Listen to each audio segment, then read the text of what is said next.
8 de la mañana, 8 minutos.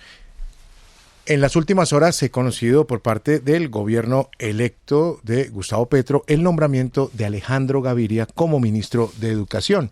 Eso, Carla, estaba ya dentro de las cuentas porque el propio Alejandro Gaviria hace parte de ese grupo de empalme en el sector educación.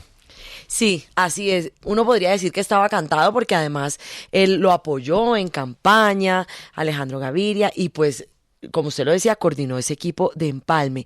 Alejandro Gaviria, ministro designado de Educación por el gobierno electo de Gustavo Petro. Bienvenido a RCN Mundo. Muchas gracias por la invitación. Buenos días a todos y todas. ¿Cómo están? Ministro, muy bien. En RCN Mundo, gran reto tiene usted porque el sector educación pues ha presentado constantes falencias, digamos, en comprensión lectora, en acceso en algunas partes, esas debilidades que hay en las zonas más alejadas. Llega usted a manejar un toro bravo. Sí, es un sector con muchos retos que fueron resumidos un poco ayer cuando el presidente electo Gustavo Petro anuncia mi designación. Hace no un anuncio sucinto, sino una especie de hilo que hoy se llama, la forma como nos comunicamos hoy en día en el mundo de la política y de la vida, que son las redes sociales, donde plantea algunos de sus desafíos. Aumentar la cobertura en educación preescolar, por ejemplo, la cobertura en educación superior que define la movilidad social y las posibilidades de tener una sociedad más justa, esto es, con oportunidades más grandes para todos. La necesidad de construir centros de conocimiento, esto es para que el conocimiento no se quede encapsulado en las universidades y de alguna manera llegue a otras instancias de la sociedad y eso sea un factor de desarrollo. La necesidad de tener una jornada extendida para que la cultura, la literatura, las artes, otras formas de relacionarnos con el mundo hagan parte también de la escuela, de los colegios, del papel de la educación en la sociedad. Eso va a necesitar algunas reformas legales para sustentar financieramente estas políticas. Esto es, los desafíos son muy grandes, pero hay una intención, una voluntad, y este es el momento donde las intenciones se hacen explícitas de que Colombia tenga una revolución educativa. Cuando yo tuve la primera conversación con el presidente electo, esa fue su voluntad. Queremos hacer una revolución educativa. Sin lugar a dudas, doctor Gaviria, esa revolución y esa reforma a la educación tendrá que ir de la mano de un papel de una entidad, de un organismo fundamental en este tema de la educación, y es FECODE. ¿Cómo es su relación con FECODE y cómo va a ser la relación con ellos en todo este papel de reformas y modificaciones a la educación? Yo llevo 20 años estudiando los temas de educación, incluso hace 20 años de investigador de un centro aquí en Bogotá que se llama Fedesarrollo, publiqué un librito que se llama Educación y Movilidad Social en Colombia. En ese contexto tuve conversaciones académicas, voy a decirlo así, con FECODE, he tenido conversaciones con ellos por muchos años. En estos días ya he tenido conversaciones informales con algunos de ellos, algunos de los miembros de FECODE han acompañado el empalme, relaciones absolutamente cordiales y probablemente me reuniré con FECODE durante los próximos días. Yo he dicho desde el comienzo que mi estilo es el de la confianza, es el de la autonomía. Yo no creo en estilos de liderazgo basados en tal vez exceso de suspicacia. Vamos a trabajar con FECODE, vamos a construir colectivamente. De eso se trata. Ministro, le pregunto por el plan de alimentación escolar. ¿Qué hacer para tratar de recibir menos denuncias, inclusive erradicarlas, de todo esto que se sufre en Colombia? Porque es que usted escucha y revisa todas estas denuncias del PAE, y no es solamente en un sector de Colombia, es en todo el país. Voy entonces a hacer un poquito de pedagogía.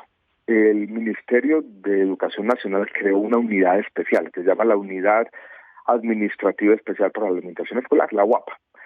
¿Qué es lo que tiene que hacer? Hay 96 secretarías de educación certificadas, descentralizadas en Colombia, que son las que se encargan de esa contratación. Y para que la cosa mejore tiene que haber construcción de capacidades en esas secretarías, capacidades de contratación, de vigilancia, de supervisión de esos contratos. Hay un avance ya institucional al interior del ministerio que hay que fortalecer.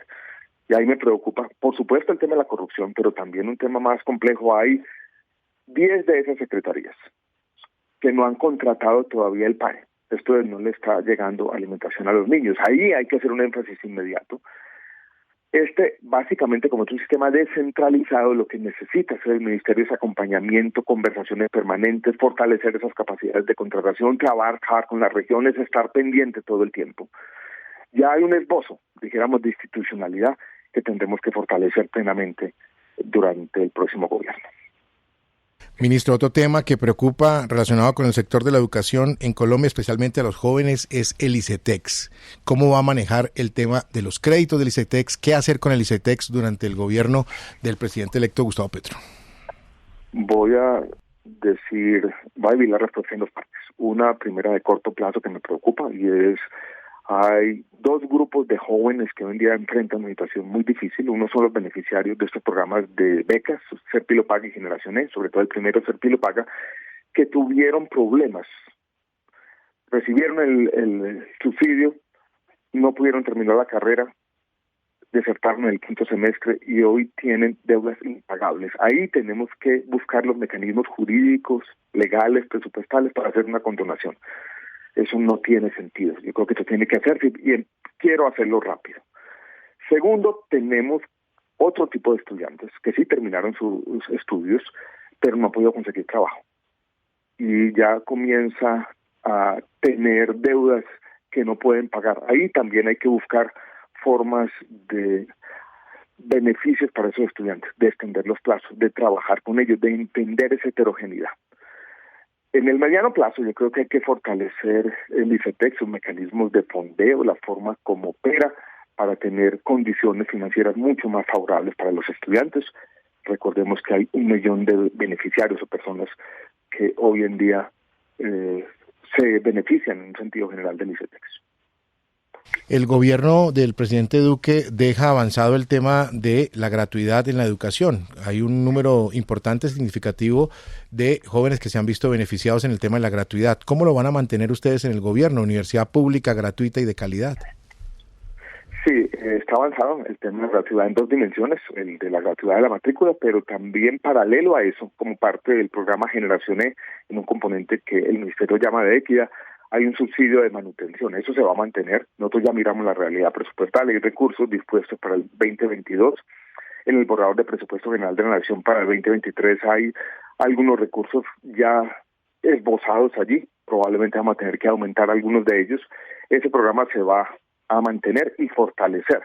El desafío grande hacia adelante es no solamente ese programa de gratuidad para los estudiantes que ingresan o que ya están o que van a ingresar a la educación pública, sino es aumentar también la cobertura.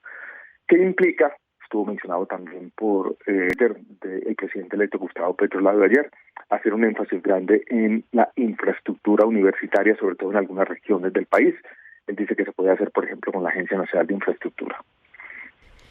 Ministro designado Alejandro Gaviria, usted hablaba de FECODE, incluso ellos mandaron un mensaje respaldando esa designación suya como ministro de Educación y diciendo que van a trabajar conjuntamente como usted ya lo contaba.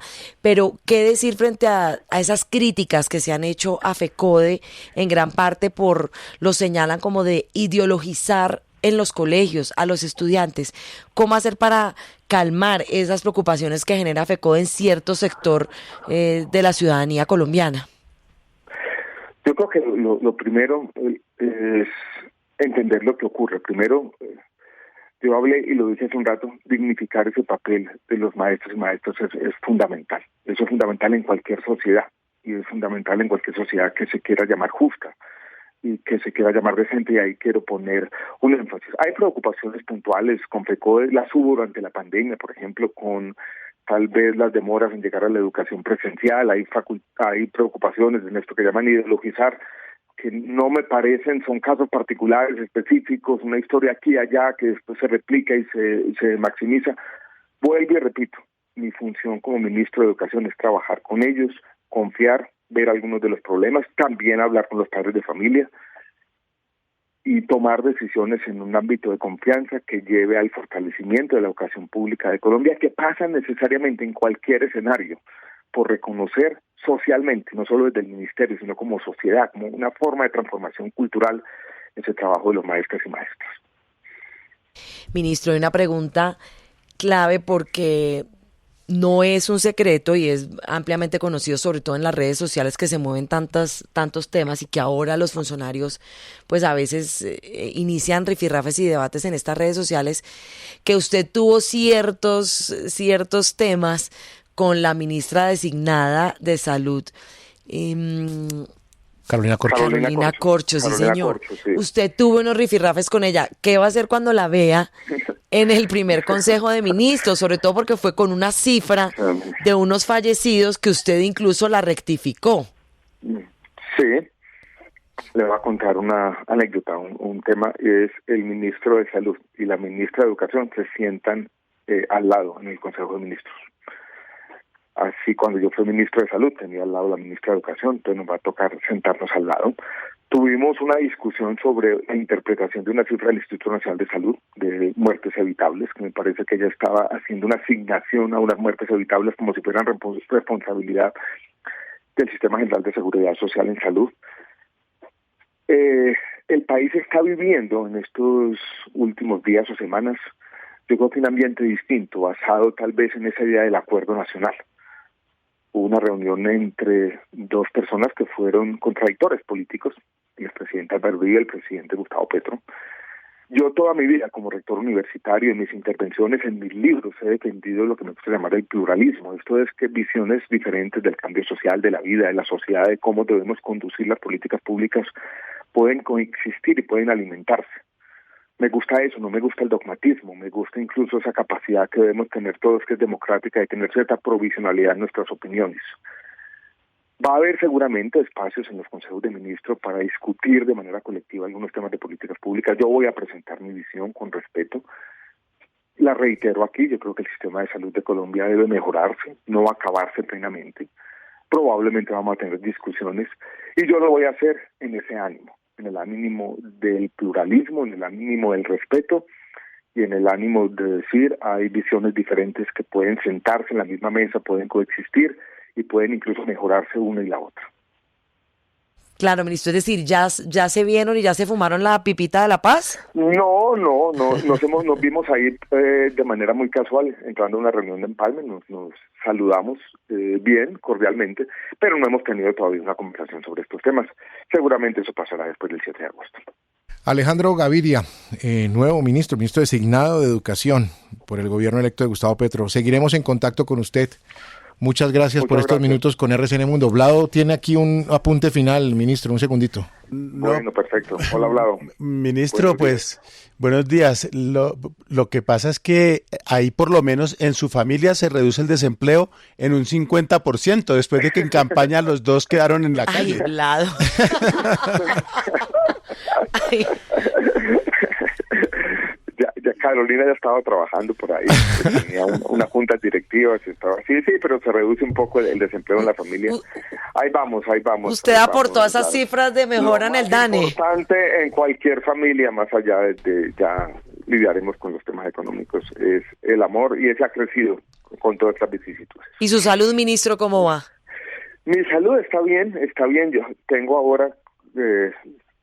toda persona que ha sufrido una enfermedad dura, un cáncer, que tiene que hacer su examen de seguimiento, cuando viene la fecha del examen le da un poquito de susto, yo lo tengo que hacer en 2 semanas, pero yo me he sentido bien, está bien y me he sentido enérgico, me cuido, hago ejercicio todos los días y ese es un reto que tengo personal, de seguirme cuidando a pesar de las exigencias de ser ministro en un país como Colombia. Ministro, seguramente ese examen le va a salir muy bien, le enviamos toda la buena energía y los buenos votos para que eso salga bien, así que usted tranquilo. Gracias por estos minutos con RCN Mundo. Lo seguiremos llamando. Por supuesto, seguiremos conversando. Un abrazo fuerte a todos, muchas gracias y feliz fin de semana.